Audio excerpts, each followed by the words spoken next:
நாம ரொம்ப ஜாலியா இருந்தோம்னா ஹை அப்படின்னு சொல்லுவோம். கூட்டத்துல கேள்வி கேட்டு நமக்கு மட்டும் பதில் தெரிஞ்சா ஐ அப்படின்னு கைய தூக்குவோம். இப்படி இந்த ஐக்கு பல அர்த்தங்கள் இருக்கும்போது ஷங்கர் தன்னோட படத்துக்கு எதை பேஸ் பண்ணி ஐ அப்படின்னு வச்சிருப்பாரு அப்படிங்கிறது நம்மள நிறைய பேருக்கு சந்தேகத்தை உண்டாக்குது. அது மட்டும் இல்லைங்க, தமிழ்ல ஐ அப்படின்னா ஐவர் அப்படின்னு பொருள்.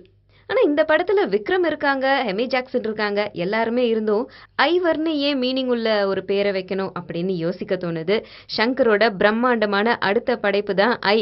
இந்த படத்துல லீடிங் ரோல் நம்ம விக்ரம், எமி ஜாக்சன் இவங்கெல்லாம் பண்றாங்க. தமிழ்ல மதராசப்பட்டினம் அப்படின்னு ஒரே ஒரு படம் நடிச்சு எல்லார்கிட்டயும் ரொம்ப நல்ல பேரு, எல்லார் மனசுலயும் இடம் பிடிச்சவங்க தான் எமி ஜாக்சன். இவங்க இந்த படத்துல நடிக்கிறாங்க, அதுவும் இன்டர்நேஷனல் மாடலா வராங்க. அது மட்டும் இல்லங்க, இந்த படத்துடைய ஃபர்ஸ்ட் போஸ்டரை பார்த்தா எல்லாருக்குமே ரொம்ப வியப்பாவும் பிரமிப்பாவும் அதே சமயம் யோசிக்கவும் வைக்குது. வெறும் கிரே, ரெட், பிளாக் இந்த மாதிரியான கலர்ஸ் யூஸ் பண்ணி ஒரு ஹாலிவுட் ரேஞ்சுக்கு அழகான ஒரு ஸ்டில் கொடுத்திருக்காங்க. விக்ரம் எமி ஜாக்சனை முதுகுல தூக்கிட்டு போற மாதிரியான ஒரு ஸ்டில். இத பார்க்கும்போதே பல பல யோசனைகள் நமக்குள்ளார எழுது.